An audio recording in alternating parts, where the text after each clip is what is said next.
If an individual is prejudiced and discriminatory, it's likely their belonging group is too, because education is what allows a person to deny equal human rights to others. Like-minded people often gather to advance their political agendas, even at the cost of morality. Our sense of belonging is so strong that it often leads us to compromise our personal values. It can blind even the best among us, which is why religious conflicts can endure for centuries. Ideally, our places of worship are meant to connect us with God Almighty. However, we often end up following political agendas within our religions, blindly adhering to the words of God's messengers. The true purpose of worship should be seeking the divine source, but instead, we often absorb extremes from our religious institutions. Our problems arise when human individuals present themselves as the voice of godly knowledge. Each of us is connected to a group and tends to favor that group politically. We become entrenched in our politics of belonging due to loyalty, even ancestral, perpetuating our differences. Unfortunately, this divisiveness is what has led nearly 200 countries to the brink of further fragmentation. Politics of belonging drive such divisions, as some individuals uphold historical knowledge, fostering our divisive policies. These policies have not served us well, having brought us through world wars and left us on the verge of another. Despite our civilization and progress, we should transcend our animal instincts to embrace spirituality, but our leaders often mock such ideals. Events like Brexit and the continued influence of leaders like Trump are clear signs of a resurgence in outdated, preservationist group politics. God naturally becomes secondary as religious manifestos evolve into more than mere guidelines, becoming entrenched rituals and traditions passed down as political systems. Ideological spread becomes a source of power and domination rooted in our animal instincts. When these instincts dominate, they overpower individual human behaviors. Consider within your own religion, where do spirituality and God stand for you personally? If you struggle to answer, it may be due to political loyalties within your sense of belonging. Personally, I believe politics permeates every aspect. If you seek spirituality and God, look no further than within the individual and humanity as a whole. Despite genetic and political affiliations, we are distinct from other creatures. Observe the world around you. Remember, you cannot see if you refuse to look. Look around. Populations are becoming a blend of diverse genetics, transcending black, white, or brown distinctions. Our religions, constrained from evolving, cannot keep pace with growing tolerance for equal human rights. Racism increasingly becomes a stigma, while gay marriage gains acceptance within our justice systems. We now acknowledge not only human rights but animal rights as well, all due to embracing fundamental aspects of being human. Though we currently face outdated group politics, human awareness reminds us that our reality involves an elusive understanding of God Almighty, rather than the messages of mere messengers who, despite their knowledge, remain human. Even prophets, as humans, are susceptible to political pressures. The true message from God emphasizes compassionate spirituality for mortal individuals, not politics-based, divisive religions. Looking at the warring history of religions, it's evident that messenger messages often emphasize group political superiority and dominance over non-believers and rival groups. Regardless of their spiritual intent, these messages often fail to eliminate prejudice and discrimination from religions. Consider this. Placing God at the foundation of any justice or political system challenges non-believers. In matters of life and death, absolute proof is required, yet understanding God remains incomplete for many evolving beings. Therefore, religions should serve purely as spiritual systems, not justice or political ones. In today's globally connected world, enforcing practices like beheading or amputation for theft becomes impossible as such actions invite global ridicule. In summary, whether against opposing groups or individuals, the message often implies God is for some but not for others. As evolving individuals, who are we to judge one another, particularly as humanity evolves? Reflect on how much humanity has transformed in the last century alone. Our judgments, based on incomplete knowledge, should deter us from enforcing religious laws to extremes. Committing an error like taking an innocent life can be a spiritual catastrophe, urging us to avoid conflict over religious differences, given our ever-evolving knowledge. Individually or collectively, our understanding of God, spirituality, and humanity should evolve as our ultimate truth. Otherwise, our focus remains on racism, nationalism, and extreme religious beliefs. As we evolve, consider this: should we condemn those who hold differing views? Particularly when none of us possess absolute knowledge. Interestingly, religions and even political parties preach against prejudice and discrimination, suggesting change begins one person at a time. If delving into complex philosophies doesn't appeal, simply seek answers by questioning why humans possess free will.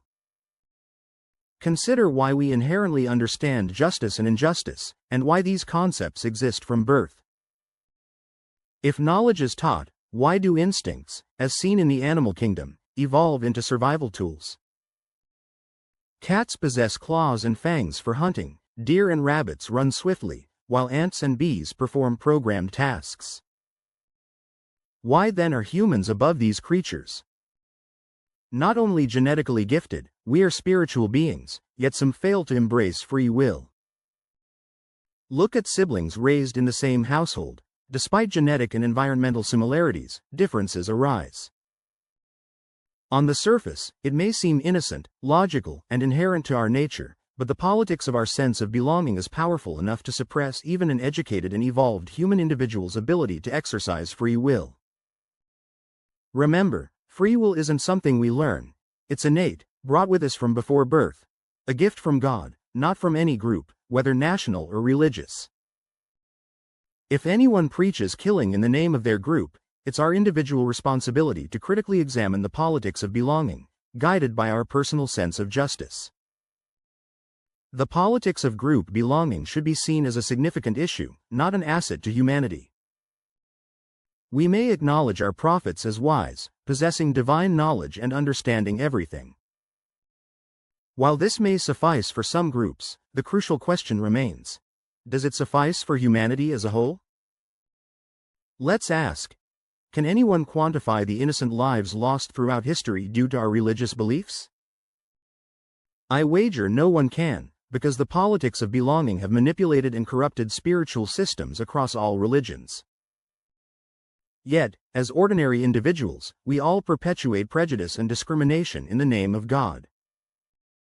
From ancient swords, arrows, and spears to modern weapons of mass destruction and suicide bombings, our history is riddled with countless tragedies linked to prejudice and discrimination. Personally, I connect these phenomena with all our present social ills and label them as the cancer of humanity, which has plagued us throughout history, regardless of religion. They have been with us, are with us, and unfortunately, may continue to persist for some time. Thus, individually and collectively, we must begin to address these issues, striving to eradicate them from our societies, one person at a time.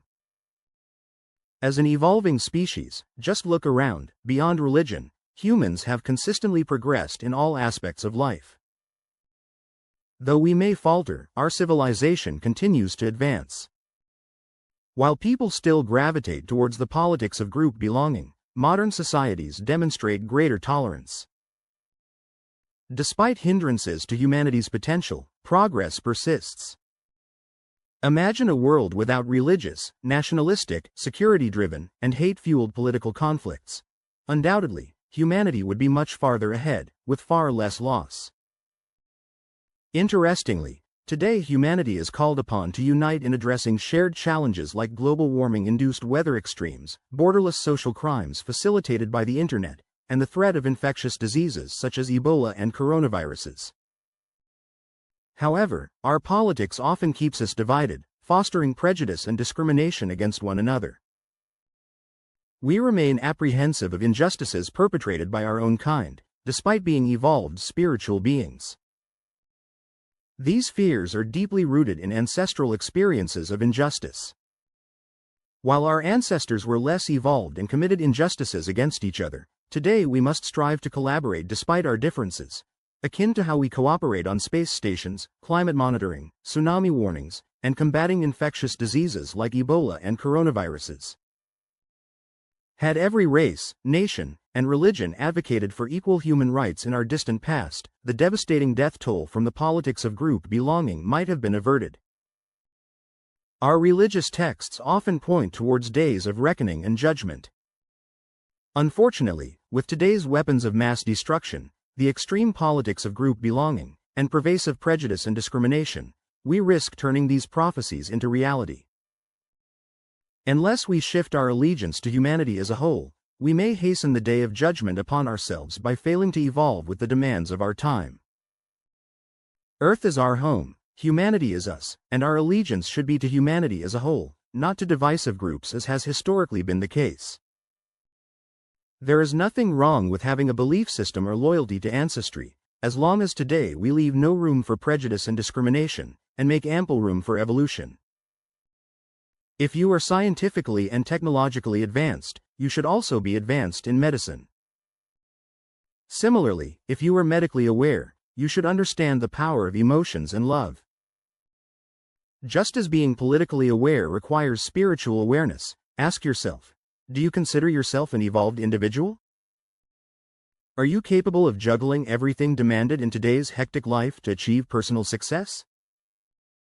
As mortals, we must proudly wear our spiritual virtues like compassion, forgiveness, sacrifice, and love as our spiritual jewelry to achieve success in all aspects of life. Personal, collective, and social growth depend on these virtues. Without our innate spiritual nature, we would never have achieved equal human rights. Unlike animals, we can see beyond instant gratification, or at least we have the potential to do so. Looking back at our history as physical creatures, not long ago, we fought with other creatures and among ourselves over resources. So, I ask, if we consider ourselves evolved and civilized human beings, why do we still resort to killing each other over the same issues? It seems we are still a work in progress. Hence, I believe we are evolving beings from within. Our spiritual side requires nurturing from all aspects, forming a love triangle. As individuals, we must learn not to deprive others of love. Some still adhere to the politics of survival, superiority, prejudice, and discrimination. Despite our progress in living peacefully among mixed races, nations, and religions, we still need further evolution. We must evolve beyond killing each other over our sense of group belonging. A simple and universal spiritual rule is to treat others as you would like to be treated, or how you would treat your loved ones. This principle alone should suffice, yet we struggle to overcome the politics of our sense of belonging. Spirituality forms the foundation of humanity and is universal. Goodness is independent of nationality, race, gender, or religion. Unfortunately, group politics often promote prejudice and discrimination, drawing individuals into extremes due to personal insecurities and loyalty to their groups. I firmly believe it's crucial for each of us to take a personal and spiritual approach, viewing ourselves as cells within the greater organism of humanity, or as integral parts of the physical body of God.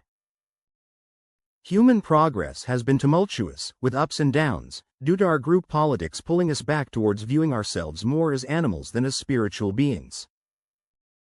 By now, we should have progressed further towards embracing our spiritual nature and distancing ourselves from animal instincts.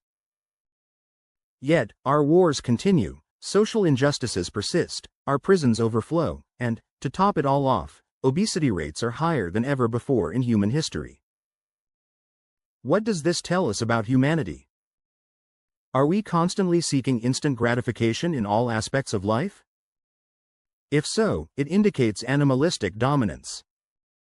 Unfortunately, our politics of group belonging are responsible for much of this. When our animal side dominates, we behave more like animals, forming alliances to strengthen ourselves at the expense of others. Spirituality takes a back seat when political interests prevail. What does a love triangle have to do with voting? If you gravitate towards a world dominated by animal instincts, your vote will prioritize personal survival and security, favoring those who promise protection and dominance over others. You may subscribe to a dog-eat-dog philosophy, focusing on self-preservation. Conversely, a spiritually inclined vote would lean towards equal human rights, humanitarian aid, social welfare, and universal healthcare as basic human rights.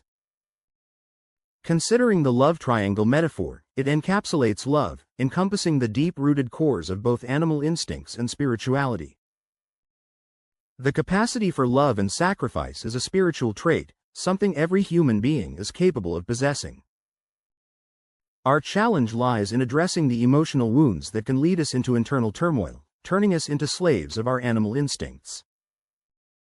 This not only drives us to act in passionately aggressive ways but also robs us of compassion, a cornerstone of our spiritual side. If you sincerely ask yourself, what guides your decision-making process? Do you exhibit compassion? If not, what caused you to lose it?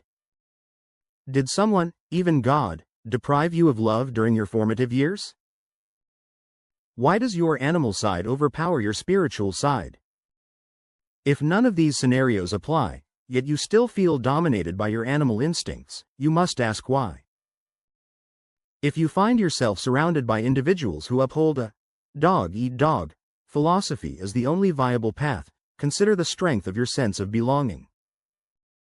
If your thoughts align with your group simply to fit in, gain approval, or seek admiration, remember you were born with free will.